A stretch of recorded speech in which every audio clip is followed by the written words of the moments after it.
Bismillahirrahmanirrahim. Assalamualaikum warahmatullahi wabarakatuh. Alhamdulillahi rabbil alamin. Wassalatu wassalamu ala rasulillahil karim Sayyidina Muhammadin al-amin wa ala alihi wa sahbihi ajma'in. Wa ba'd. Saudara-saudariku, alhamdulillah kita sangat bersyukur pada Allah Subhanahu wa taala diberikan kesempatan kembali untuk beraktivitas, khususnya di subuh menjelang pagi ini waktu Indonesia bagian barat. Semoga kita semua senantiasa mendapatkan bimbingan, taufik, hidayah, dan ridha Allah Subhanahu wa taala dalam menjalani seluruh aktivitas kehidupan yang tentunya kita persiapkan sebelum kita memulainya. Demikian pesan-pesan dalam Al-Quran, dan ditekankan kita menjalani itu semua dengan semua nilai-nilai kebaikan yang mampu kita optimalkan. Akumulasi dari semua kebaikan itu seringkali ditampilkan dalam Al-Quran dengan nama takwa. Untuk itulah setidaknya sepekan sekali Nabi Sallallahu Alaihi Wasallam memberikan pesan yang sangat kuat kepada seluruh insan beriman. Bahkan diundang kita langsung dalam Al-Quran untuk berkumpul khusus menunaikan satu ibadah sepekan dalam sekali, diramaikan itu bahkan menjadi hari raya pekanan untuk kita semua, yaitu di hari Jumat. Dalam salah satu bagian khutbah, khatib mengingatkan kita semua melanjutkan risalah yang disampaikan, dipesankan oleh Rasulullah SAW agar kita senantiasa meningkatkan ketakwaan kita kepada Allah Subhanahu wa taala dengan sungguh-sungguh, dengan serius, dan mengimplementasikan nilai-nilai ketakwaan itu dalam tatanan kehidupan kita yang terjaga sampai dengan kita wafat kembali pada Allah Subhanahu wa taala. Itulah kiranya pesan singkat di Quran surah ketiga Ali Imran di ayat 102 itu. Ya ayyuhalladzina amanu taqullaha haqqa tuqatih wa la tamutunna illa wa antum muslimun. Hai semua yang telah menyatakan dirinya beriman kepada Allah Subhanahu wa taala, yakin bahwa ia akan kembali, yakin dengan ketuhanan Allah Subhanahu wa taala, maka ia buktikan keyakinan tanpa ragu itu dengan menunaikan segala arahan-arahan berupa perintah Allah Subhanahu wa taala, meninggalkan larangan-larangan yang Allah mintakan, bahkan untuk menjauhinya.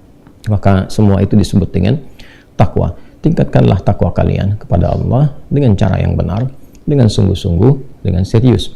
Bukan hanya ketika bersama orang terlihat seperti baik, ketika sendirian menghilang nilai-nilai kebaikan itu. Di semua tempat, semua keadaan, semua aktivitas kita hadirkan. Dan di antara sekian banyak aktivitas itu ada yang terkait hubungan kita dengan Allah. Saat sholat, kita mencoba menunaikan sholat dengan spirit takwa.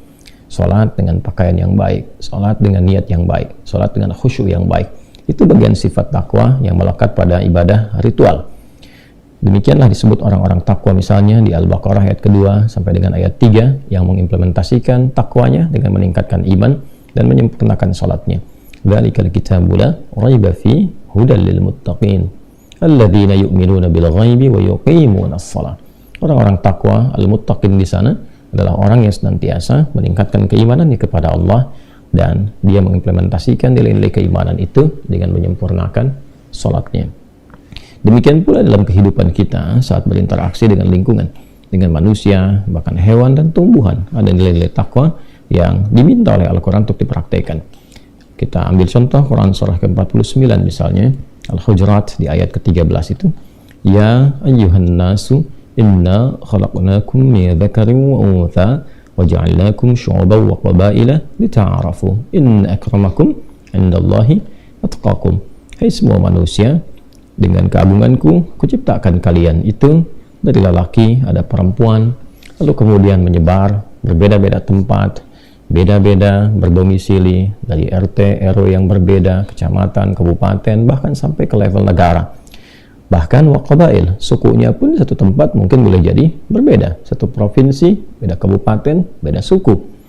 Semua itu dinamika berkehidupan, perbedaan-perbedaan tempat, lita'arafu, untuk menjadikan kita saling mengeratkan silaturahim, saling berinteraksi dalam kebaikan, saling mengenal. Bukan litakhasabu, kita berbeda itu bukan untuk saling berselisih, bukan untuk saling mencela, untuk saling merendahkan.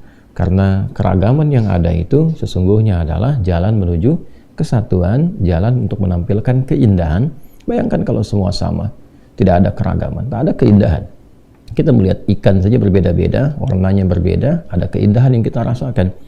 Maka berbeda-beda tempat, beda domisili, Masya Allah, ada beda budayanya, ada dari sisi bahasanya, ada keunikan-keunikan yang ada, sehingga melengkapi berbagai warna itu menuju pada satu keindahan yang bisa dirasakan bersama. Tapi kapan itu semua bisa terasakan? Inna akramakum indallahi atqakum, yaitu ketika kita mampu menampilkan nilai-nilai ketakwaan, value takwa itu kita praktekkan karena Allah Subhanahu wa taala. Di takwa ada penghormatan, di takwa ada tenggang rasa, di takwa ada toleransi yang diatur oleh Allah secara langsung, di takwa ada kedisiplinan, di takwa ada saling membantu dalam kebaikan. Jika itu kita praktekkan dalam konteks hubungan kemanusiaan, kasih sayang yang baik didasarkan pada ketaatan pada perintah Allah Subhanahu wa taala, maka muncullah harmoni dalam kehidupan yang bisa kita gali. Nah, itu kita pertahankan secara tunduk patuh pada ketentuan Allah sampai kita wafat. Wala tamutunna illa wa antum muslimun. Satu ayat ini saja yang dipesankan dalam setiap kesempatan Jumat itu, saya punya keyakinan, dan kita semua punya keyakinan tanpa ragu, bahwa insya Allah kita akan menjadi pribadi yang lebih baik, paripurna dalam kemuliaan, dengan Allah baik, dengan manusia, dengan lingkungan baik. Menjaga itu sampai meninggal dan wafat dalam keadaan husnul khatimah, akhir yang baik. Namun tentunya dalam prakteknya tidak sedikit tantangan yang bisa kita lalui, kadang persoalan juga muncul, dan kita memerlukan bimbingan-bimbingan supaya dapat tangguh lagi, mudah mengatasi persoalan dimaksud, lebih kuat secara mentalitas, sehingga optimisme untuk meningkatkan takwa dan semangat untuk menjaganya tetap optimal bisa kita hadirkan dalam berkehidupan. Nah teman-teman, di edisi kali ini kita akan mencoba menampilkan bimbingan-bimbingan praktis yang kita serap dalam kurikulum Al-Quran, juga petunjuk hadis-hadis Nabi Sallallahu Alaihi Wasallam terkait dengan boleh jadi berbagai macam persoalan yang kita hadapi. Kita mesti sepakat dulu, dan kesepakatan ini mesti didasari dengan keyakinan. Untuk itulah dalam Islam dimulainya dengan yakin dulu, iman dulu, baru kemudian kita bisa menunaikan syariat dengan benar dalam konteks ibadah. Kan rukun Islam juga dimulai dengan syahadat. Syahadat itu kan implementasi dari keimanan kita dulu. Ya, sebelum kita sholat, sebelum kita zakat, puasa, haji, kan iman dulu. Asyhadu an la ilaha illallah wa asyhadu anna Muhammadan Rasulullah. Karena itulah ketika kita sholat pun, sholat itu juga bagian dari implementasi iman. Bahkan disebut juga di dalam Al-Quran dengan kata iman. Wa ma kana Allahu liyudhi'a imanakum. Dan Allah tidak akan menyia-nyiakan sholat yang kalian tunaikan dengan iman kalian itu. Jadi itu dasarnya, itu pokoknya. Nah, berinteraksi dengan Al-Quran sebagai kurikulum kehidupan, jika memang kita mengharapkan Al-Quran itu ketika dibaca melahirkan petunjuk, melahirkan manfaat yang bisa bukan sekedar mengarahkan kita, tapi juga membimbing kita secara langsung menuju yang terbaik. Ya, inna hadzal Qur'ana yahdi lillati hiya aqwam. Ya, sungguh Al-Quran itu jangan pernah diragukan. Jika kita ikuti pedomannya, akan membimbing kita menuju yang terbaik. Apapun itu, apapun kegiatannya, apapun aktivitasnya, apapun persoalannya, diberikan solusi yang terbaik. Hanya dasarnya mesti yakin dulu. Itu yang dimaksud dzalikal kitabu la raiba fi. Semua isi Al-Quran itu begitu agung, begitu tinggi, jauh dari apa yang kita bayangkan, jauh dari apa yang kita pikirkan, gitu kan? La raiba fi, dan jangan pernah meragukan kandungannya. Ya, apalagi sampai kemudian meragukan, menuduh, menyangka dan sebagainya. Hilangkan itu semua. Jadi modal dasar yang pertama kita hadirkan adalah yakin tanpa ragu dulu. Nah, setelah itu kembangkan keyakinan kita untuk kita implementasikan, mengeluarkan seluruh petunjuk-petunjuk yang ada di dalamnya terkait dengan kehidupan kita. Karena itu di dalam Al-Quran sendiri disebutkan fungsi Al-Quran sebagai hudan. Al-Baqarah ayat 185. Syahrul Ramadan alladzi unzila fihi al-Qur'anu hudan linnas. Jadi posisikan setelah kita yakin betul kan, bukan hanya kita meyakini sebagai firman Allah, kalau itu sudah otomatis kan, tapi juga melengkapi keyakinan kita dengan sempurna bahwa firman Allah itu adalah pedoman hidup kita, kurikulum kehidupan. Nah, keyakinan itulah yang menjadikan kita mengeluarkan berbagai petunjuk dari Al-Fatihah sampai An-Nas, kita bawa dalam kehidupan. Ada petunjuk apa dalam kehidupan berkeluarga sebagai anak, ya, kemudian naik lagi laki-laki sebagai suami, perempuan sebagai istri, lalu sebagai ayah, ibu, dan tugas-tugasnya. Nah, setelah yakin, keluarkan kurikulumnya, tunggangi itu dalam kehidupan. Maka perhatikanlah bagaimana keluarga ideal dibangun dari sejak era Nabi Muhammad SAW. Ya, cara berpikirnya kita akan belajar dari sejarah sirah. Ya, orang-orang sebelum datang risalah yang dijelaskan dengan sempurna dicontohkan oleh Nabi Muhammad SAW, kehidupan keluarganya bagaimana, ya kan? Bahkan ada yang mengubur anaknya hidup-hidup ketika lahir perempuan, ya, bahkan ada yang berzina tanpa batas dan sebagainya. Tapi ketika risalah diturunkan, kurikulum dikeluarkan, dipraktekkan dalam kehidupan, Masya Allah, jadi keluarga ideal yang saling menyayangi, ya kan? Kita kenal bahkan generasi setelah itu dan sebagainya. Dari era Nabi kita dengar cerita bagaimana Uwais Al-Qarni berbakti kepada ibundanya sampai digendong-gendong, sampai sekarang banyak orang ingin diberi nama dengan Uwais, kan? Kapan Uwais bisa begitu? Masya Allah, itu kan? Kapan Ammar bin Yasir bisa begitu sempurna baktinya kepada ibunya? Kapan itu terjadi? Kapan kemudian mereka saling menyayangi? Ketika datang risalah Islam. Jadi ketika Anda seorang anak menjadi muslim, ya menjadi muslim cukup sebagai muslim, pasti sayang orang tuanya. Nggak mungkin ada anak mengatakan dirinya muslim, ya, tiba kemudian durhaka kepada orang tua. Bukankah ada ayat-ayat yang bahkan melarang kita hanya untuk berkata saja? Ya, kata demikian aja dilarang, apalagi dengan membentak misalnya, apalagi dengan durhaka aspek-aspek lain. Itu kalau kita memahami betapa indahnya Islam. Demikian orang tua. Bagaimana Allah Subhanahu wa taala memberikan pesan-pesan kuat pada ayah misalnya, ya, kepada ibu misalnya, untuk saling harmoni, membentuk keluarga yang baik, bertanggung jawab di akhirat. Bahkan Allah mengatakan, jaga diri kalian dan keluarga kalian, ku anfusakum wa ahlikum nara. Kan? Ayo kalian semua kompak jaga diri, kemudian menata ke dalam keluarga yang baik, jangan sampai berbuat maksiat, jangan sampai terpisah saat di akhirat. Itu luar biasa. Nah teman-teman, insya Allah petunjuk yang kita tampilkan di kesempatan pagi kali ini secara cepat dan singkat adalah hal yang terkait dengan kehidupan maliyah, aspek-aspek harta benda, yang terkadang beberapa tantangan yang didapati adalah sebagian manusia, termasuk dalamnya umat Islam, terjebak dalam persoalan utang piutang.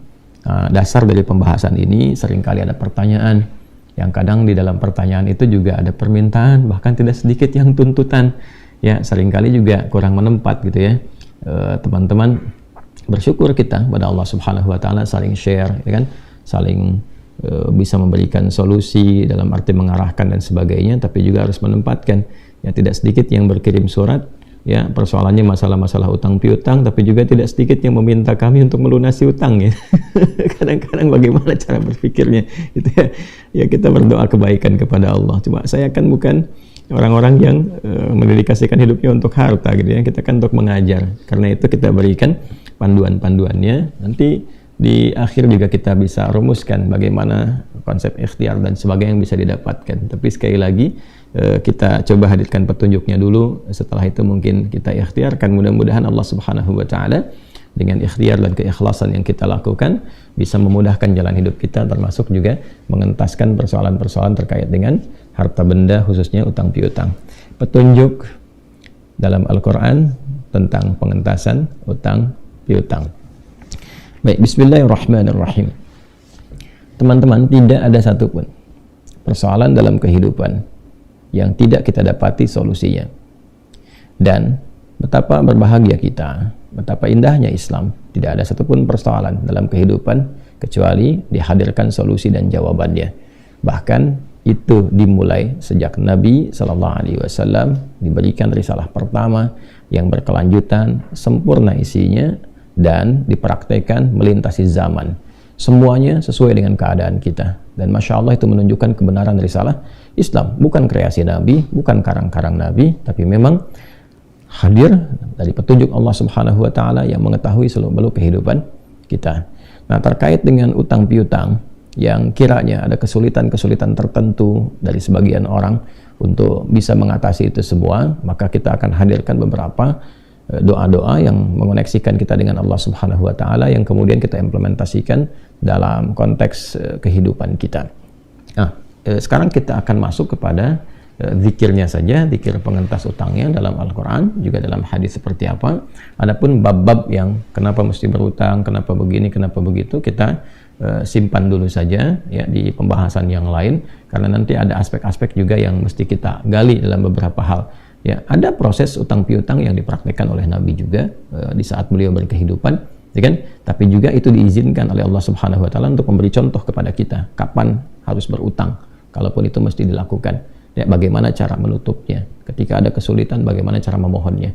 Nah, kita masuk ke level ketiga dulu, ya, sebelum nanti insya Allah di lain kesempatan kita lengkapi 1 dan 2 seterusnya. Ini untuk menjawab beberapa persoalan-persoalan yang mendesak kadang-kadang dimintakan kepada kita untuk sharing. Baik, bismillahirrahmanirrahim. Kita mulai urutkan dulu teman-teman dari Al-Quran dan hadisnya. Ya, kita dalil, kita tunjukkan dulu. Kan temanya itu zikir pengentas utang kan? Ya. Kita turunkan dulu. Ya, zikir pengentas utang. Ya.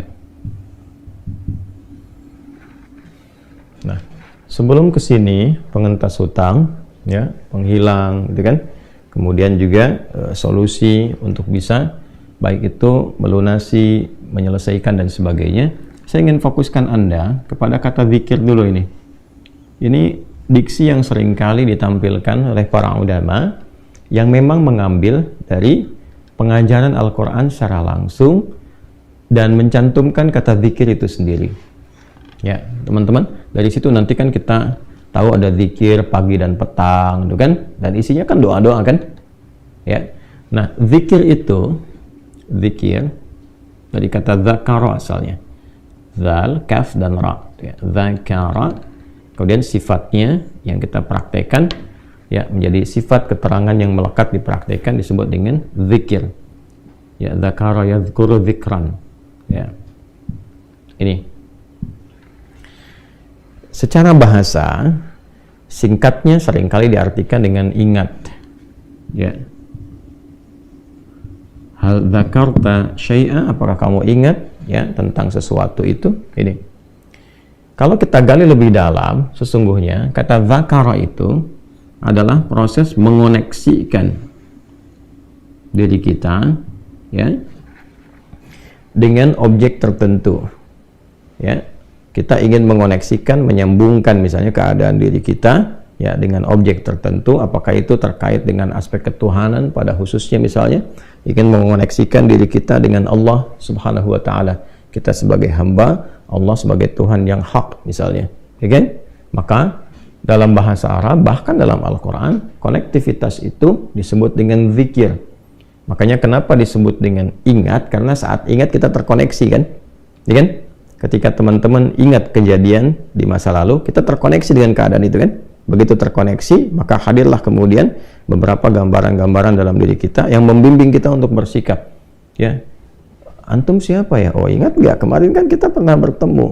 Oh iya, begitu kita ingat, akhirnya kan di mana ya? Oh, di tempat ini jam sekian. Maka hadirlah kemudian gambaran-gambaran di benak kita, lalu membimbing sikap kita, ya, keadaan diri kita untuk merespon. Oh iya, antum si fulan, si fulan, si fulan. Lalu kemudian dari situ muncul perilaku-perilaku tertentu. Demikian ketika seseorang mengingat Allah Subhanahu wa taala dan terkoneksi, tersambung dengan kuat, maka datanglah kemudian petunjuk-petunjuk, ya kan? Datanglah kemudian gambaran-gambaran yang hadir dalam jiwanya sebagai petunjuk untuk bersikap menyikapi persoalan yang ada dalam kehidupan, ya kan? Nah, implementasinya bisa macam-macam teman-teman sekalian, ya. Misal, bisa dalam bentuk sholat misalnya, ya. Karena itu sholat disebut dengan zikir sini. Dalilnya apa? Quran surah ke-20 Thaha ayat ke-14. Itu salat disebut dengan zikir. Ya. Innani anallahu la ilaha illa ana fa'budni wa aqimis salata li dzikri. Sungguh akulah Allah, Tuhan yang hak, tidak ada Tuhan selain aku, kata Allah, maka buktikan kebertuhananmu kepadaku dengan menunaikan salat, sembah aku, ya, dan tunaikan salat sebagai zikir. Nah, ini kepadaku yang mengoneksikan engkau denganku karena imanmu. Jadi salat disebut dengan zikir karena saat salat kita terkoneksi dengan Allah. Ya, baik. Pun demikian doa. Nah, ini doa juga disebut dengan zikir. Nah, doa, ya, disebut dengan zikir karena saat kita terkoneksi, ya, dengan Allah itu dalam keadaan berdoa. Saat berdoa kan kita nyambung kan, terkoneksi dengan Allah kan, bahkan menyebut namanya, ya. Makanya seringkali ada zikir-zikir, azkarus sabah, azkarul masa, zikir pagi, zikir sore, isinya kan doa semua tuh.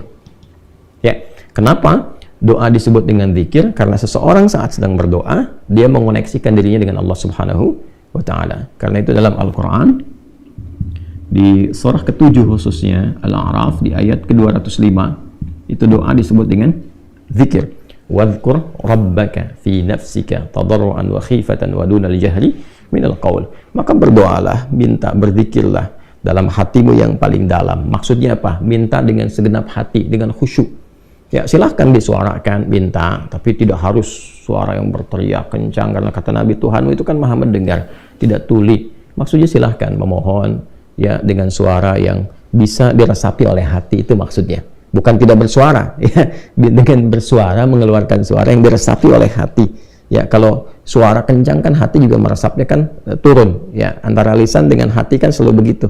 Kalau ingin beriringan, maka transmisi gelombang itu harus sama, antara suara dengan hati disatukan, ketemu tuh di satu titik. Ya, begitu kita keluarkan suara, hati meresapi, kan gelombangnya kan akan sama tuh ya.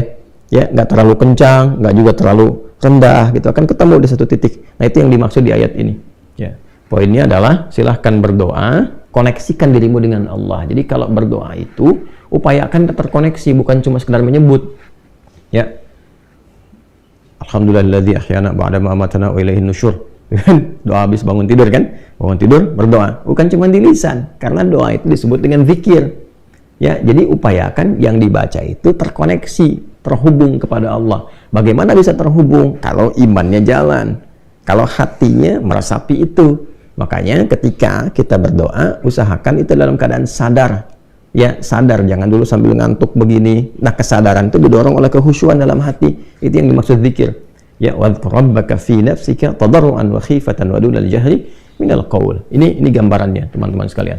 Maka doa disebut dengan zikir karena mengoneksikan seorang hamba dari permohonannya kepada Allah Subhanahu wa Ta'ala. Ini, ya, kebertuhanan kita kepada Allah, sekaligus memberikan kesan jangan sekedar melafazkan, tapi iringi lafaz kita itu dengan penguatan dalam jiwa kita. Ya, termasuk Al-Quran juga. Ya, ketika kita membaca, baik itu qiraat, ya, bahkan itu tilawah, bahkan itu hafalan. Ya, qiraat, mana dalilnya misalnya? Qiraat itu sekedar membaca. Bukankah saat kita membaca, merasakan diri kita lebih terkoneksi dengan Allah kan? Ya, tandanya ada ketenangan dalam jiwa kita.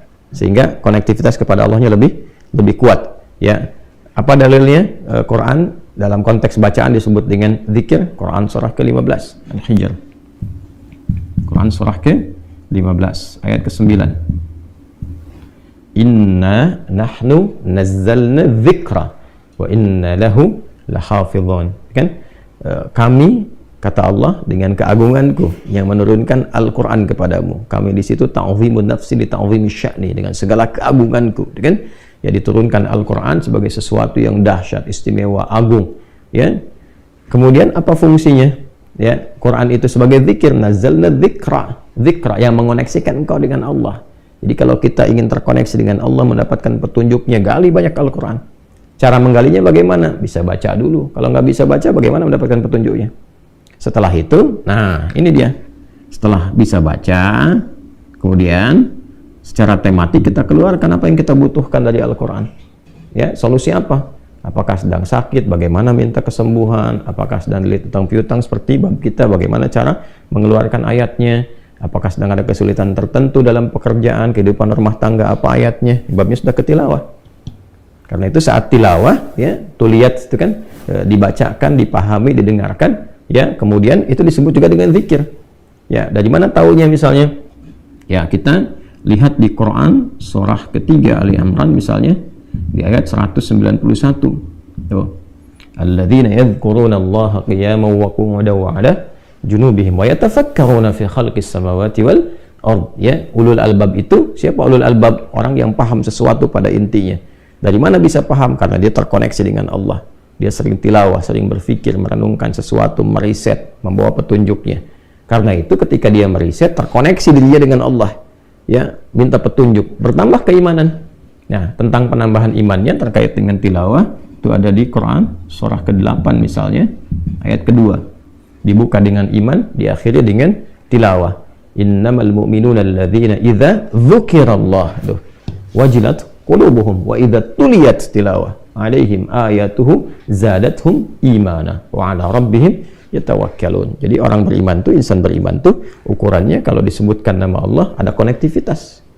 Ya. Nah, nanti ada jawaban dalam hatinya, konfirmasi. Setelah itu dia bertilawah, begitu dibacakan ayat-ayat kepadanya, kan itu dibacakan saja bertambah imannya. Ya. Kemudian setelah itu apa? Konektivitasnya terjalin kuat, wa ala rabbihim tawakkalun. Demikian juga dengan hafalan. Jadi kalau kita sudah bisa baca, kemudian kita tilawahi, nah ada ayat-ayat yang kita praktekkan, dengan apa caranya? Ya dihafal. Ya kan? Nah, hafalan ini ada yang bentuknya hafalan-hafalan tematis. Misal dalam doa nih, kan ada ayat-ayat dalam Quran, kalau sakit baca apa? Ya kan? Supaya kita mudah, kan nggak harus di setiap situasi bisa pegang mushaf. Ya kan? Maka hafalkan ayat-ayat itu, kita bawa. Ya kan? Nah, ini gambaran contohnya. Maka saat kita akan bawa, di setiap keadaan bisa kita praktekkan, maka hafalan mendorong kita untuk mempraktekkan dengan mudah. Nah, hafalan pun disebut zikir. 4 kali disebutkan dalam Al-Quran. Ya. Di Quran surah ke-54. Ya. Kita temukan teman-teman sekalian, ada 4 kali disebutkan ketika Allah berfirman, walaqad yassarnal Qur'ana lidzikri fahal mim muddakir. Ya, dengan menggunakan kata zikir. Saya ambil salah satu saja langsung di ujungnya di ayat ke-40. Ya. Jadi kalau kita ambil bagian ini, keseluruhannya kita gabungkan dan kita kembalikan ke tema kita tentang zikir pengentas utang, maka kita akan temukan bimbingan. 1. Ya. Apa yang dibaca? Zikirnya yang dimaksudkan apa? Yang dibacanya, dan bagaimana cara membacanya. Ya. 3, kapan. Nah, jelas ya? Nah, sedangkan kalau kita temukan kata zikir dalam Al-Quran, bentuknya menjawab semua bagian apa yang kita pertanyakan ini. Jadi saya gali dari dasar dulu ya, supaya kita paham, dan dengan pemahaman ini mempraktekannya akan berbeda dengan sekedar cuma saya sebutkan baca ini ya, baca itu ya, gitu ya. Saya ingin Anda mengerti, saya mengerti, kita mengerti saat membaca itu dasarnya apa. Nanti bisa mengajarkan kembali, itu bukan sekedar kita praktekkan. Dan ini dasarnya adalah keyakinan yang paripurna, jangan pernah ragu sedikit pun. Kita mulai saja cepat. Apa yang dibaca? Kalau terkait dengan apa, kita urutkan ke sini. Berarti kan kaitannya dengan doa ya. Baik ya. Zikir diantara maknanya adalah doa. Doa apa yang dibaca, yang diberikan petunjuk dalam Al-Quran, setidaknya untuk pengentasan utang piutang, ya kan? Itu gambarannya. Lalu masuk ke sini, bagaimana qiraatnya, seperti apa tilawahnya, dan konsekuensinya dihafalkan. Lalu setelah itu bagaimana membacanya, dan kapan, saat dalam keadaan bagaimana kita bacakan. Yuk kita urutkan cepat ya teman-teman sekalian. Ya, kita akan mengacu praktek ini kepada apa yang diajarkan Rasulullah SAW. Karena syahadat kita kan begitu.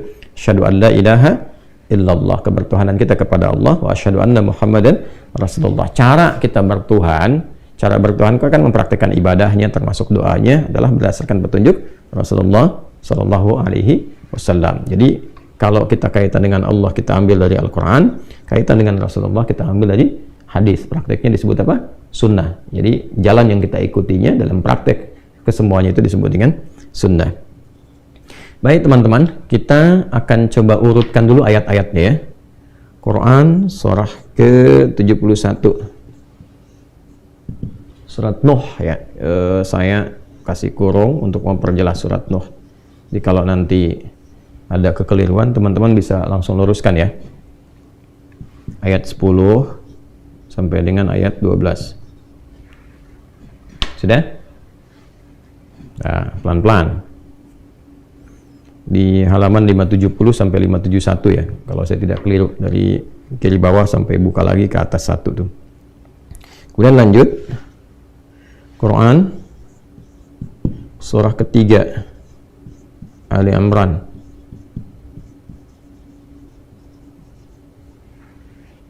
Ayat 26. Ya. Pelan-pelan ya. Kemudian Quran surat pertama Al-Fatihah. Ya, sebagai penutup ayat 1 sampai 7. Dan nah, sekarang praktek hadisnya.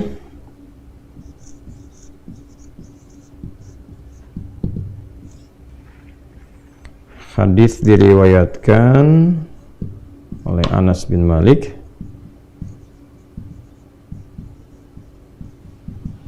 diteruskan oleh Al-Mundhiri. Saya tuliskan diteruskan ya. Kalau cuma dikasih kurung nanti salah persepsi. Oleh Al-Mundhiri. Itu bisa dicek teman-teman. Kemudian ditemukannya, ini tekan ke atas, ditemukan di kitab Al-Jami' As-Shaghir, Jami' As-Shaghir karya Imam At-Tabrani. Imam At-Tabrani. Nomor hadis 558. Yang mendapatkan pengajaran tentang doa ini adalah sahabat Mu'adz bin Jabal. Jadi kita lengkapi sampai ke sirahnya. Ya, jadi kalau kita nanti cari, kita temukan kitabnya di mana? Ini Al-Jami' As-Shaghir nomor hadis 558. Rawinya siapa? Anas bin Malik. Yang meneruskan siapa? Al-Mundhiri. Yang mengalami siapa? Mu'adz bin Jabal radhiyallahu taala anhu. Nanti ini bisa dilacak. Itulah indahnya dalam Islam. Dalil ada, transmisi urutannya ada, terus bukti sejarahnya ada. Kan dilacak orangnya ada. Mu'adz ada enggak? Ada. Imam Tabrani ada enggak? Ada. Kitabnya juga ada.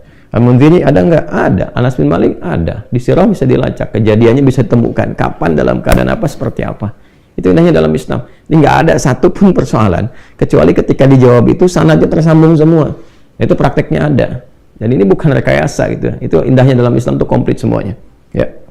Yuk kita teruskan dulu teman-teman sekalian ya. Saya akan keluarkan dulu dari sisi Al-Qur'annya untuk membuka, lihat urutannya. Ya. Pertama Quran surat 71, surat Nuh ayat 10 sampai 12. Ya. Ini amalannya kita turunkan dalam bentuk amalan dulu ya. Satu, istighfar. Istighfar. Dah?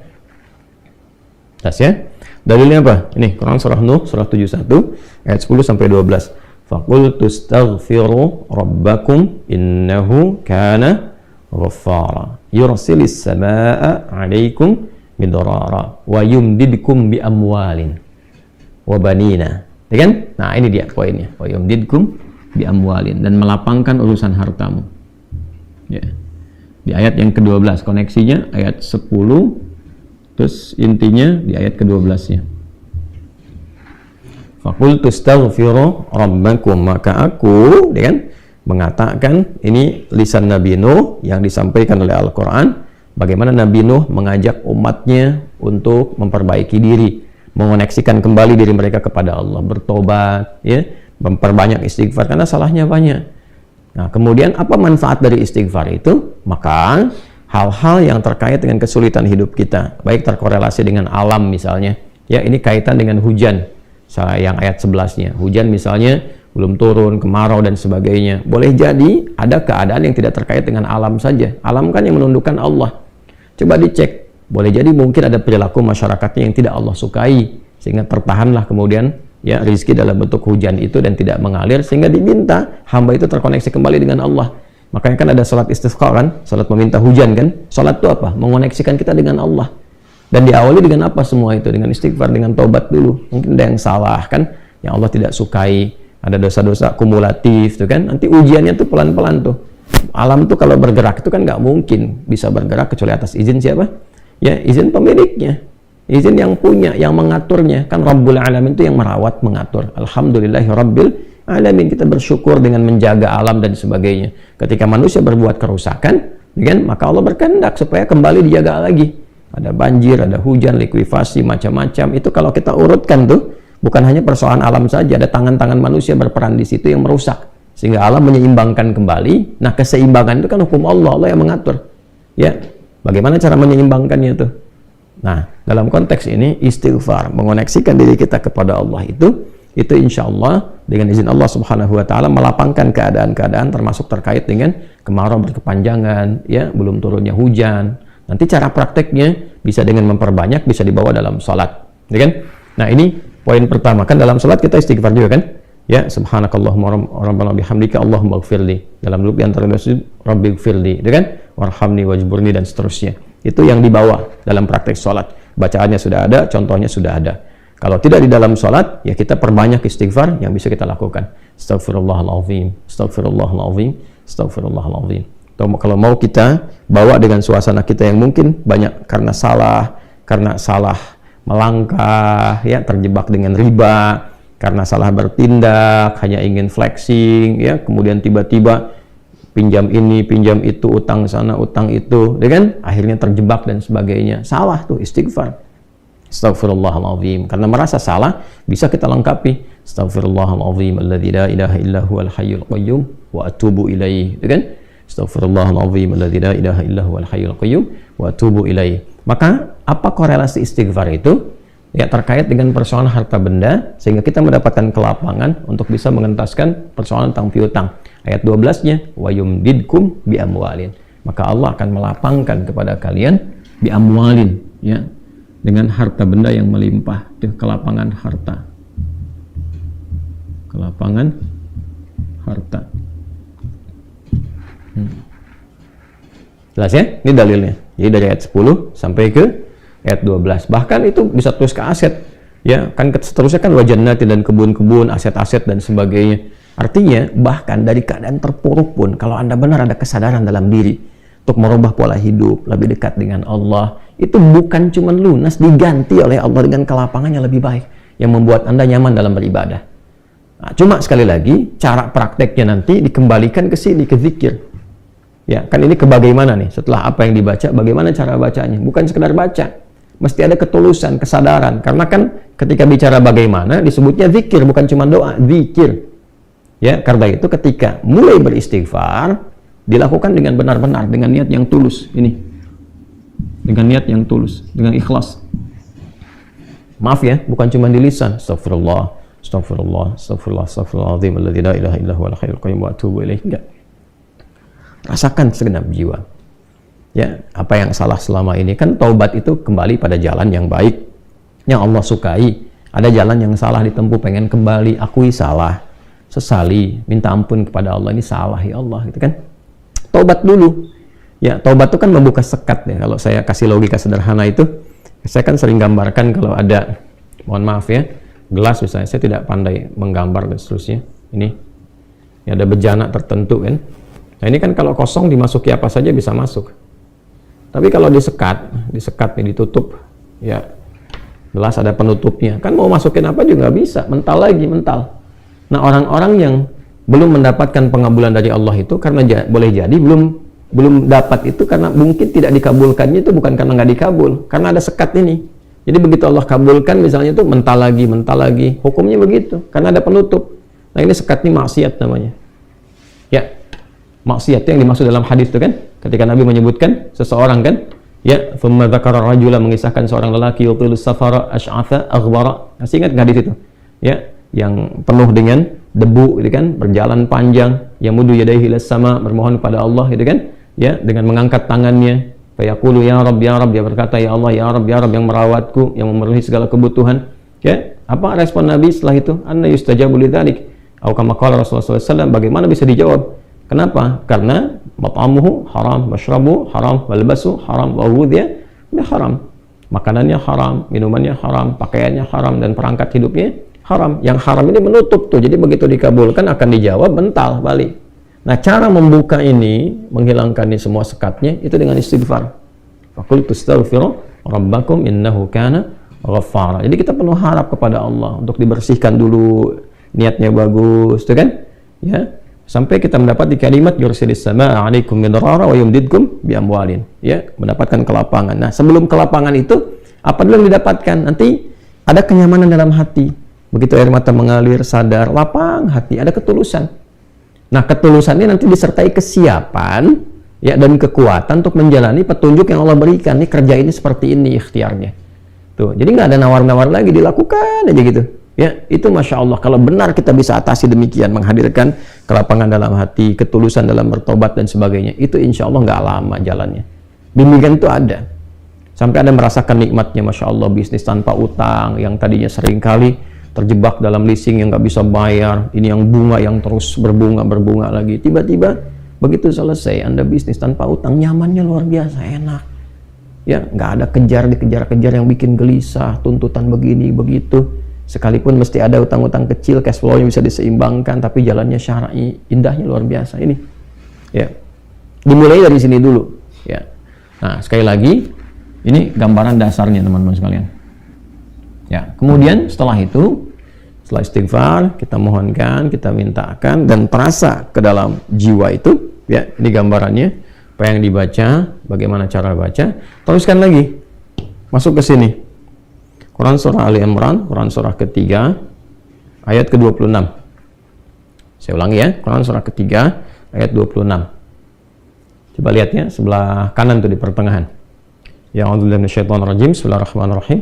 Qulillahumma malikal mulki tu'til mulka man tasha' wa tanzi'ul mulka mimman tasha' wa tu'izzu man tasha' wa tudhillu man tasha' biyadikal khair innaka 'ala kulli syai'in qadir. Ya, kalau mau disambung itu dengan baca praktek dalam hadisnya yang Nabi ajarkan, maka silahkan bisa dipraktekkan langsung dari bimbingan Nabi. Ya, ini di Al-Jami' As-Saghir karya Imam At-Tabrani nomor hadis 58. Nanti rawinya yang menyampaikan sahabat Anas bin Malik radhiyallahu taala anhu, diteruskan nanti oleh Al-Mundhiri. Nah, apa kisahnya? Kisahnya disampaikan bahwa Nabi SAW satu saat mengajarkan kepada sahabat Mu'adz bin Jabal. Ini sahabat Mu'adz ini banyak sekali mendapatkan beberapa petunjuk-petunjuk dari Nabi yang sangat penting dan sifatnya strategis semua. Jadi teman-teman yang diplomat misalnya, nah nanti ada fikih diplomat dalam Islam. Mulai dari bagaimana cara memetakan wilayah. Sebelum berangkat tuh udah belajar dulu. Jangan sampai ditugaskan di satu negara, ya Anda nggak pelajari, tiba-tiba langsung datang begitu aja. Ya, saya seringkali memberikan masukan pada teman-teman diplomat yang bertemu, jangan sampai terjadi ditugaskan di satu negara bahkan nggak bisa bahasa negara itu. Tugaskan di Arab nggak bisa bahasa Arab. Tugaskan di Brazil nggak bisa bahasa Amerika Latinnya misalnya, ya kan? Tugaskan di Jepang nggak bisa bahasa Jepang. Sebelum berangkat pelajari dulu di mana ditempatkan. Kursus belajar dulu, praktekkan. Ya, jangan sampai nanti berangkat di tempatnya yang dipakai cuma satu bahasa aja. Memang bahasa Inggris kan global, tapi kalau kita tahu bahasa daerah itu lebih efektif tuh komunikasi. Ya. Nah, ini gambarannya itu Mu'adz itu banyak dapat dari Nabi itu. Sebelum berangkat ke Yaman, Nabi berikan dulu petunjuk, ini mitigasi dulu wilayahnya. Kamu akan temukan golongan ini, golongan ini, golongan ini. Kalau bertemu dengan yang ini, sikapnya mesti bagaimana? Ya, bagaimana cara menyampaikan pesan-pesan itu sehingga diterima dengan baik, dengan nyaman, dengan matang. Hasil mitigasi Mu'adz bin Jabal itu nanti akan diteruskan kemudian di era setelahnya. Ya, cuman tugas aja tuh sebagai diplomat. Tapi setelah itu, di eranya Umar bin Khattab, ditempatkan sebagai gubernur beliau. Ya, di era itu yang bisa mengentaskan kemiskinan. Karena apa? Ada riset sebelumnya. Ya, dan jadi, ya perwakilan wilayah di situ. Yaman kan pada masa-masa itu adalah bagian provinsi bahkan. Umar bin Khattab naik jadi khalifah, pemimpin tertinggi, Mu'adz bertugas untuk memimpin wilayah Yaman dan mengentaskan kemiskinan dalam jangka waktu yang sangat singkat, 3 tahun saja. Hasil dari itu semua. Ya, Anda diplomat, begitu punya pengalaman, setelah saat jadi dubes, jadi lebih baik. Nah, di antara pelajaran yang pernah disampaikan oleh Nabi, yang diajarkan kepada Mu'adz bin Jabal, ya Mu'adz, atau kama qala Rasulullah SAW, wahai Mu'adz, wa'allimuka du'aan, aku akan ajarkan kepadamu satu doa. Ya, dan jelas kalimatnya. Bisa mengentaskan kesulitanmu, utang-utangmu, dain kalimatnya tuh, walaupun itu sebesar Jabal Uhud, gunung Uhud. Masya Allah. Ya, Mu'adz, maukah engkau aku ajarkan satu doa yang kalau engkau baca itu, engkau punya utang, terjebak dalam satu kondisi, ya, walaupun sebesar gunung Uhud, Allah akan melapangkannya. Ya, teman-teman yang pernah umrah, pernah haji, tahulah seperti apa gunung Uhud itu. Ya, panjangnya luar biasa dan seterusnya. Itu ilustrasi. Ya, bukan berarti harus segunung Uhud begitu. Gambarannya sebanyak apapun. Kalau benar-benar kita terkoneksi dengan Allah, bukankah Allah Maha Kaya, Maha segalanya, yang mudah mengangkat, mudah menurunkan, mudah memberi, mudah juga menghilangkan sesuatu, mengangkat yang baik, memberi yang baik, menghilangkan yang buruk, gitu kan? Dan seterusnya. Maka Mu'adz tentu mengiyakan dan Nabi kemudian sallallahu alaihi wasallam memberikan petunjuk doanya, gitu kan? Maka beliau memulai dengan Allahumma, kan? Kalau kita baca ayatnya kan qulillahumma, ya. Nah, kita bisa bacakan langsung potong dari kata Allahumma-nya berdasarkan pengajaran dari Nabi sallallahu alaihi wasallam kepada Muadz bin Jabal. Itu bisa dicek di hadisnya. Allahumma malikal mulki. Coba buka mushafnya ya. Buka mushafnya. Teman-teman buka mushaf ini, mushaf masing-masing di rumah, cari Quran surah ketiga Ali Imran ayat 26. Kan kata kulnya di situ, kalau kita baca Quran harus dibaca semuanya. Qulillahumma. Tapi kul itu kan katakan, ya, perintah Allah kepada Rasulullah. Nah, kita bisa dalam konteks berdoa, kita bisa langsung bacakan dari Allahumma-nya. Allahumma malikal mulki. Saya ulang ya. Allahumma malikal mulki. Tu'til mulka man tasha' wa tanzi'ul mulka mimman tasha' wa tu'izzu man tasha' wa tudhillu man tasha' biyadikal khair innaka 'ala kulli syai'in qadir. Jadi dimulainya dari Allahumma-nya sampai ke ujung ayatnya. Sudah? Dah ya? Kemudian teruskan. Rahmanad dunya, Rahmanad dunya. Saya tulis ya, teman-teman itu bisa screenshot ya. Rahmanad dunya wal akhirah.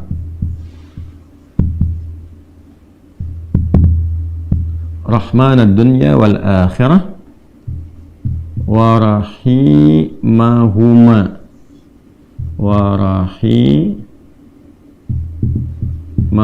Teruskan. Jadi begitu selesai yang Ali Imran 26-nya, ya, kita baca dari Allahumma-nya. Allahumma malikal mulki tu'til mulka man tasha' wa tanzi'ul mulka mimman tasha' wa tu'izzu man tasha' wa tudhillu man tasha' biyadikal khair innaka 'ala kulli syai'in qadir. Rahmanad dunya wal akhirah wa rahimahuma.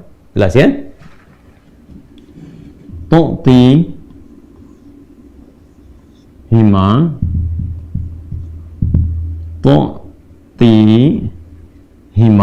kan? Man tasha'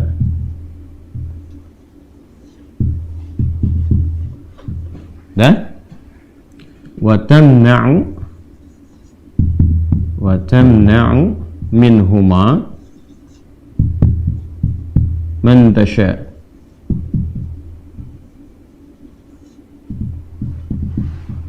Dah? Sudah? Rahmanad dunya wal akhirah wa rahimahuma. Asalnya ya Rahman, ya Rahmanad dunya wal akhirah. Karena kita ingin cepat. Biasanya kan orang memohon tuh kalau punya utang pengen cepat dilepaskan kan, maka caranya biasanya dilepaskan huruf ya-nya dan menunjukkan ini fathah untuk menunjukkan ada ya sebelumnya. Asalnya ya Rahmanad dunya wal akhirah. Kita percepat supaya kita minta sesuatu dipercepat. Rahmanad dunya wal akhirah wa rahimahuma. Tu'tihima man tasha' wa tamna'u minhuma, ya kan? Man tasha'. Terus kemudian aghnini atau kama qala Rasulullah sallallahu alaihi wasallam, aghnini bi rahmatika.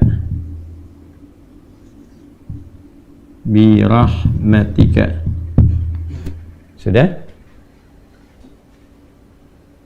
Aghnini bi rahmatika.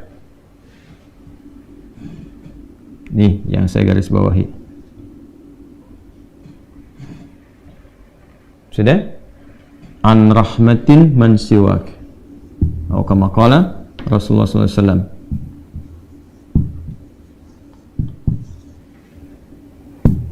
An rahmatin man siwak. Sudah?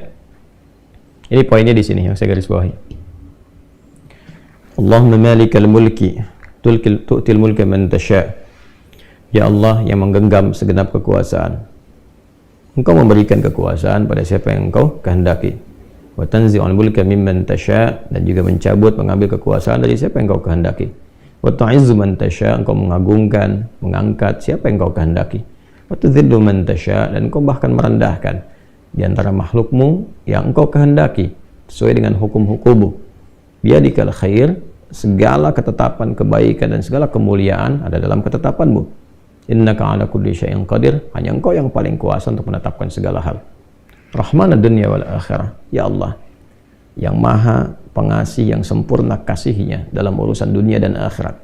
wa rahimahuma, dan sempurna kasih sayangnya dalam segala urusan dunia dan akhirat.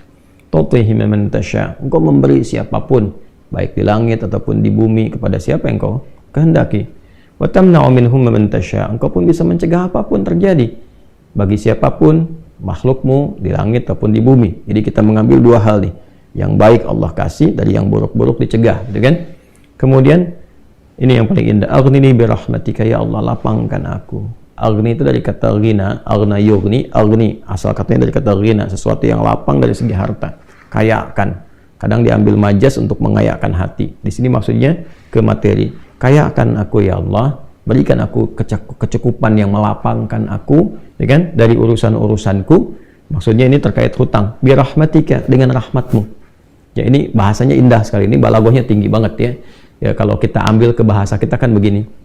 Ya Allah, yang paling sayangkan engkau, yang paling punya kan engkau, yang menguasai dunia dan akhirat kan engkau, yang memiliki kebaikan kan engkau, yang mencegah dari segala yang sulit pun kan engkau, yang punya solusi semuanya engkau. Maka dengan kepasrahanku kepadamu dan pengakuanku atas semua rahmat dan kekuasaan keagungan yang engkau miliki, aku memohon dengan rahmatmu, dengan kasihmu, hanya engkau yang sayang ya Allah, yang bisa menyelesaikan urusanku, ya, dan dengan rahmatmu aku mohon yang bisa melapangkan keadaan hartaku untuk melunasi utang-utangku. Kalau aku memohon kepadamu saja dengan segala kasih sayangmu, kepada sifat sayangmu, ya kan? Kalau aku memohon dengan segala sayangmu belum kau kabulkan, maka kepada siapa lagi aku mesti mohon? Sedangkan kau yang paling sayang kepadaku. Kalau yang paling sayang saya tidak memberi, lantas kepada siapa saja? Ya, kepada siapa lagi aku mesti memohon? Maka aku mohon ya Allah, lapangkan keadaan diriku dengan sayangmu itu, sehingga aku tidak memohon dan meminta lagi kepada selainmu. Ini ya, aghnini bi rahmatika an rahmatin man siwak. Ya Allah, semua orang sudah mengatakan nggak bisa, ini nggak mungkin, ini nggak mau, itu tidak. Maka aku memohon kepada yang paling sayang kepada aku. Kalau kepada yang paling sayang saya belum dikabulkan, lantas kepada siapa lagi aku mesti meminta? Mohon lapangkan diriku dan berikan aku kekuatan, sehingga dengan rahmatmu aku tidak meminta kepada siapapun selainmu. Ini indah banget nih kalau kita turunkan dalam bentuk pemaknaan yang balaghahnya. Ini teman-teman doanya. Ya. Setelah itu akhirnya dengan Al-Fatihah. Fatihah itu pahalanya banyak banget, kan? Di antara namanya selain pahala itu juga ada fungsi-fungsi fadilahnya, keutamaannya. Ya, apa di antara fungsi keutamaan fadilah itu disebut juga dengan Al-Kafi, Asy-Syafi, yang mencukupkan segala hal. Dengan yang dengan izin Allah bisa menyembuhkan, karena intisari Quran itu ada di Al-Fatihah. Maka diakhiri dengan Al-Fatihah, kemudian setelah itu tutup dengan salawat. Tutup dengan salawat. Nah, nanti ada hadis lain yang mengajarkan kaitan antara hutang dengan memperbanyak salawat kepada Nabi Muhammad SAW. Ya. Nah, salawat ini juga penting teman-teman sekalian, diperbanyak di akhir ya. Jadi setelah baca tadi Quran surat Nuh, Ali Imran, ya istighfar dulu. Jadi kalau kita rumuskan kan ketemu 5 kan? Ya, dari mulai kita istighfar dulu dengan segala ketulusan, dalilnya surat Nuh itu, kemudian di surah Ali Imran kita bacakan, terus praktek doanya kita temukan. Setelah itu Al-Fatihah, setelah itu kemudian salawat kepada Nabi Sallallahu Alaihi Wasallam. Jadi di hadis lain ada seseorang yang diajarkan oleh Nabi Sallallahu Alaihi Wasallam untuk memanfaatkan, nah ini dia, kapan waktu, di pertengahan malamnya. Ya, untuk memanfaatkan pertengahan malam itu terkait dengan utang piutang juga. Nah, lalu dia berkata, apa yang harus kami lakukan ya Rasulullah? Yang perbanyak gitu kan, ibadah kepada Allah. Lalu diajarkanlah salawat. Aku akan mengambil, kata orang itu, sepertiganya. Kata Nabi, itu baik. Kemudian kalau bisa tambah, aku akan mengambil 2/3-nya. Kata Nabi, kalau itu baik. Lalu kalau bisa tambah, aku akan mengambil keseluruhannya. Ketika orang itu menghidupkan salawat di akhir-akhir malam itu, ya maka Nabi SAW langsung berkomentar, kama qala Rasulullah SAW, maka Allah akan mencukupkan, bahkan melebihkan apapun yang kamu rasakan gitu ya, yang kamu hadapi. Nah, itu beberapa ulama menempatkan bab itu dalam pengantasan utang piutang. Jadi kalau kita temukan, ketemulah kemudian di sana 5 bagian, yang kelimanya ditutup dengan keadaan ini kapan, yaitu waktunya tengah malam, dan ditunaikan diawali dengan sholat dulu untuk mengoneksikan diri kita kepada Allah Subhanahu wa Ta'ala. Jadi kalau Anda bertanya kapan ini dibacakan, ya saya ulangi, kapan ini dibacakan, yang paling pokoknya adalah di pertengahan malam, di 1/3 malam. Jadi bangun malam hari supaya ada getaran kejiwanya lebih cepat mengamalkan Quran. Surah Al-Muzammil itu surah 73 ya, di ayat yang ke-6, inna nasyi'atal laili hiya asyaddu wat'aw wa aqwamu qila. Bangun malam itu bacaannya menyentuh kepada jiwa, lebih mudah mendapatkan kekhusyuan. Jadi sepertiga malam bangun, istighfar, gitu kan. Ya, setelah sholat kita supaya bangun konektivitas dulu. Sholat itu kan kalau sudah bagus, khusyuk, konektivitasnya tinggi. Setelah itu baru diistighfari. Istighfar menjelang sahar. Ya, wabil asharihum yastaghfirun, menjelang sahar mereka banyak istighfar. Nah, kalau sudah beristighfar, itu Masya Allah nanti di Quran surah ketiga ayat 17 itu nanti akan diberikan oleh Allah 4 kekuatan yang bersanding dengan orang istighfar. As-sabirina was-sadiqina wal-qanitina wal-munfiqina wal-mustaghfirina bil ashar. Punya kekuatan untuk sabar, punya kekuatan untuk membenarkan ajaran Quran dan mengamalkannya. Kemudian apa lagi? Qanitin, khusyuk ibadah. Orang yang biasa bangun malam istighfar di ujung malam tuh lebih khusyuk ibadahnya. Nah, itu wal-munfiqin, bisa jadi rajin infak, setara itu. 4 itu bisa setara. Jadi orang yang istighfar, pemahaman pertamanya bisa setara amalnya dengan orang yang rajin infak, yang khusyuk ibadah, orang yang membenarkan isi kitab dan mengamalkan, serta orang sabar. Pemahaman berikutnya adalah mendapatkan 4 keutamaan ini. Bisa rajin infak. Bagaimana bisa infak kalau nggak ada yang diinfaki? Ya, makanya itu satu-satunya juga yang menguatkan kembali bahwa ketika bisa istighfar, dipraktekkan di ujung malam, wabil asharihum yastaghfirun. Kapan istighfarnya? Setelah tahajud. Dari mana taunya? Quran surah 51. Dari ayat ke-15 sampai ke-18. Innal muttaqina fi jannati wa 'uyun akhidina ma atahum rabbuhum innahum kanu qabla dzalika muhsinin. Ayat 17-nya, kanu qalila minal laili ma yahja'un.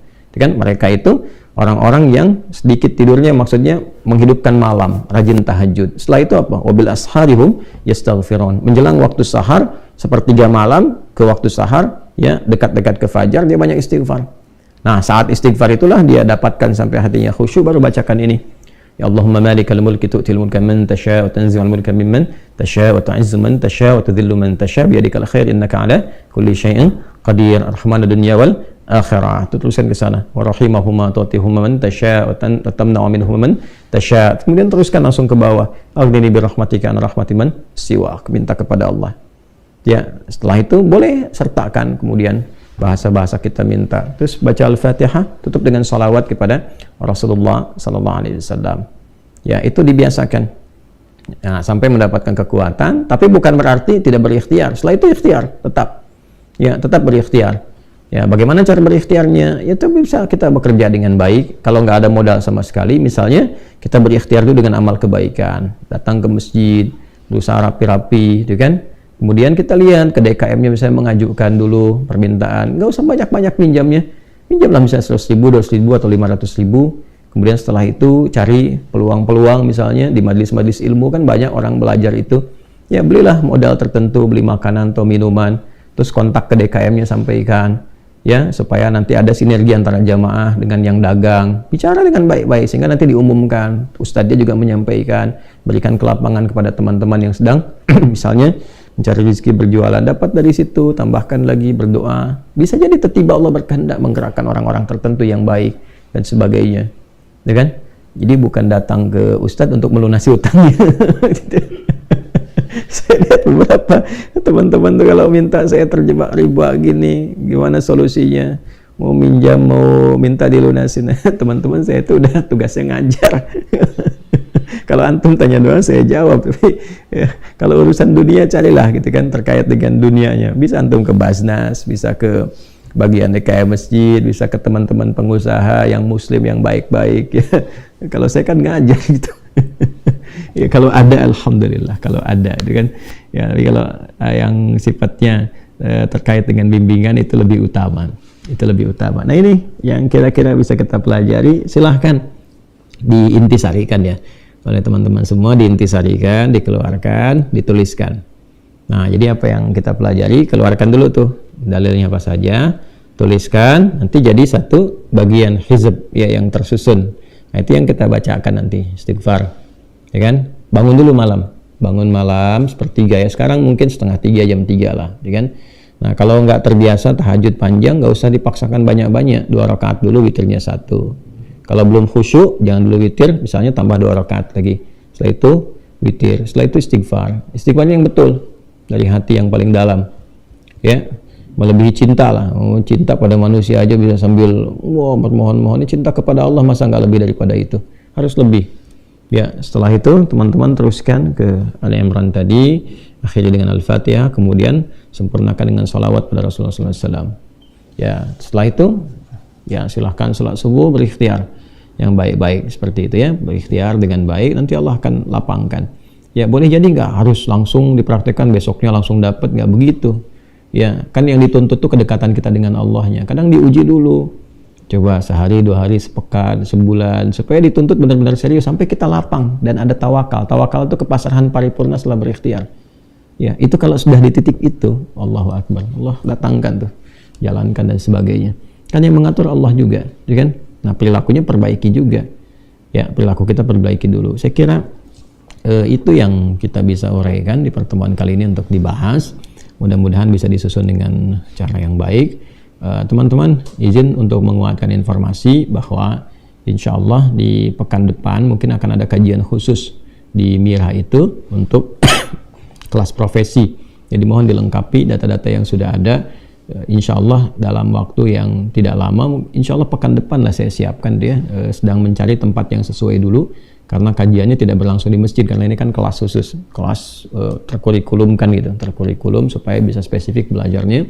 Kita akan mencari lokasi yang baik dia untuk bisa dihadirkan suasana itu. Nanti akan diinfokan kalau tidak Kamis ke Jumatnya. Jadi Kamis itu membutuhkan waktu 3-4 hari untuk menyusun data-data yang sudah masuk. Teman-teman yang sudah masuk Mira itu tolong sekali lagi diupdate ya, kemudian diperjelas semua informasinya supaya kita bisa tempatkan di kelas-kelas spesifik. Nanti akan ada undangan ke teman-teman semua. Mungkin kalau beres Rabu, Kamisnya undangan untuk menetapkan tempatnya di mana akan belajar. Insya Allah mungkin 50-100 orang dulu ya, supaya ini kan pelajaran khusus bukan kajian umum sifatnya demikian. Nanti akan ada kelas-kelasnya. Kita kan udah ada 5 kelas itu ya.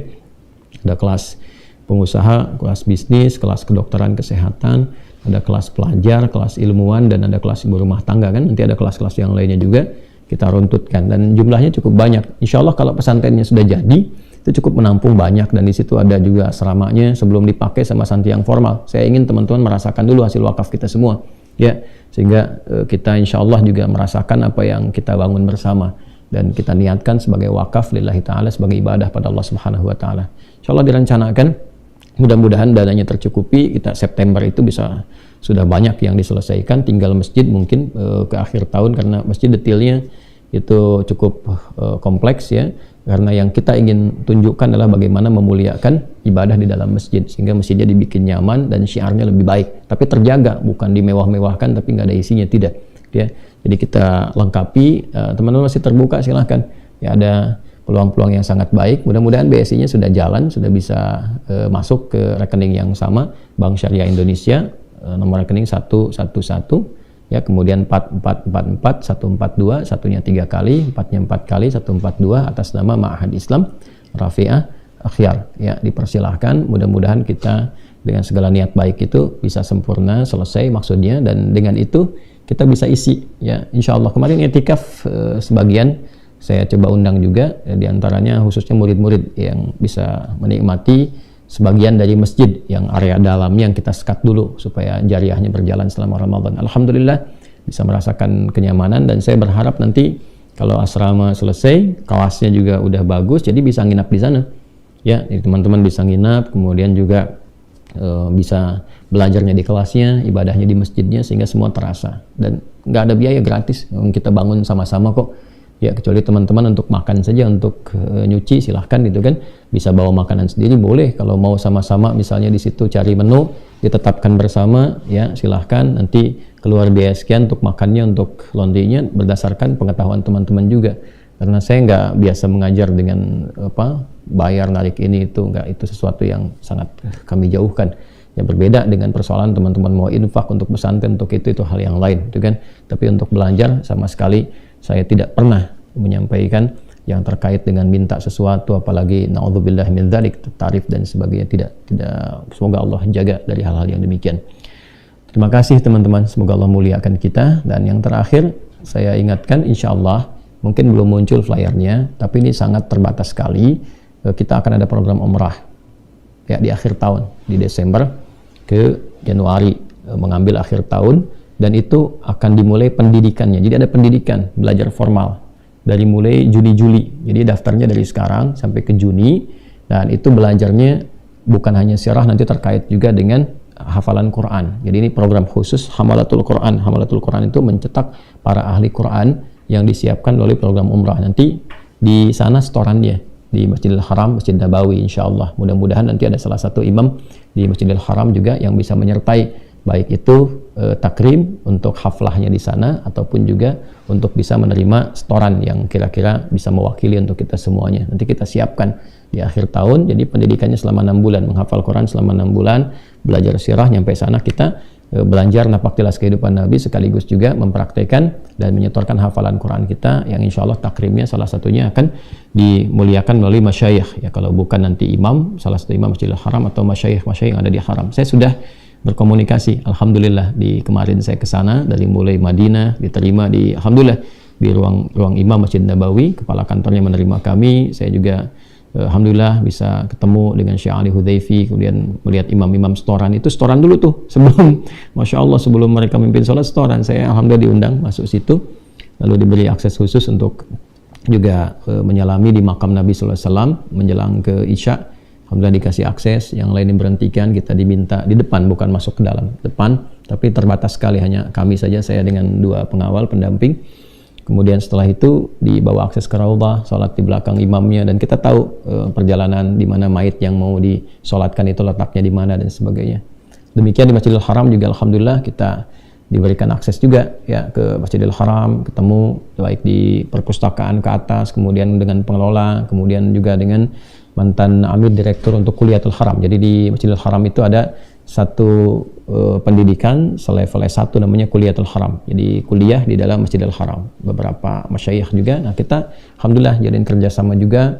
Nanti ada program khusus yang mungkin bisa di follow up. Dan di Jeddah juga alhamdulillah kita ketemu dengan para masyayikh yang baik dari riset Quran dan sebagainya. Nanti salah satunya kita akan hidupkan melalui program umrah ya, yang bisa dioptimalkan. Jadi bukan cuma sekedar berangkat ya, sayang investasi, mohon maaf, harta, tenaga, pikiran cuma untuk ke sana, kemudian ibadah belum tentu baik juga. Saya katakan belum tentu baik itu karena ada yang tawaf sekarang sambil live gitu kan, sayang gitu, sa'i sambil main-main, apa yang didapatkan dari itu semua. Nah, kita ingin berubah persepsi itu supaya mendapatkan banyak keberkahan, kebaikan dari apa yang kita siapkan, kita rencanakan. Kemudian untuk adik-adikku, para kader-kader ulama yang sedang belajar, tolong dipersiapkan juga dengan baik. Ya, belajar yang benar, belajar yang baik, karena diantara paket pembelajaran kita akan kirimkan juga belajar di masyayikh itu. Ada yang dengan kami di sini, nanti kita akan kirim tuh, baik keluar, nanti juga belajar di Haramil Makki, ya, belajar juga dengan para masyayikh ada di beberapa negara. Kita akan kirimkan di waktu-waktu yang sudah kita rencanakan, insya Allah. Mudah-mudahan Allah ridha. Jadi kalau saya pun meninggal dunia, nanti kan ada yang neruskan pesantren. Pesantren itu bukan milik pribadi, itu dikelola yayasan, nanti ada yang neruskan kembali. Ya, kita cuma sebentar lah, selama ajal Allah berikan pada kita mencoba yang baik, nanti hasil-hasil itu pulang, dan teman-teman mengajar, balik ke kampung masing-masing nanti. Ya, silakan mengabdi di MUI, bimbing masyarakat, dan ikhlaskan niat karena Allah. Yang ikhlas, supaya jadi hujjah kita saat kembali kepada Allah, dan mudah-mudahan diperkenankan berjumpa dengan Rasulullah SAW. Allahumma taqabbal minna innaka antas sami'ul alim wa tub 'alaina innaka antat tawwabur rahim. Allahumma ya rahman ad-dunya wal akhirah ya arhamar rahimin aghdina bi rahmatika ya Allah bi rahmatin amman siwak. Allahumma ya arhamar rahimin ya malikal mulki tu'til mulka man tasha wa tanzi'ul mulka mimman tasha wa tu'izzu man tasha wa tudhillu man tasha bi yadikal khair innaka 'ala kulli syai'in qadir. Rabbana la tad'a lana fi maqamina hadha wa fi kulli maqamin dhanban illa ghafartahu wa la hamman illa farajtahu wa la daynan illa qadaytahu ولا مريضا إلا شفيت ولا حاجة من حوائج الدنيا والآخرة فيها لك رضا وفيها لنا الصلاة إلا قضيتها يا أرحم الراحمين. ربنا آتنا في الدنيا حسنة وفي الآخرة حسنة وقنا عذاب النار. صلى الله على سيدنا محمد وعلى آله وصحبه أجمعين. وآخر دعوانا سبحانك اللهم وبحمدك نشهد أن لا إله إلا أنت نستغفرك ونتوب إليك والحمد لله رب العالمين. السلام عليكم ورحمة الله وبركاته.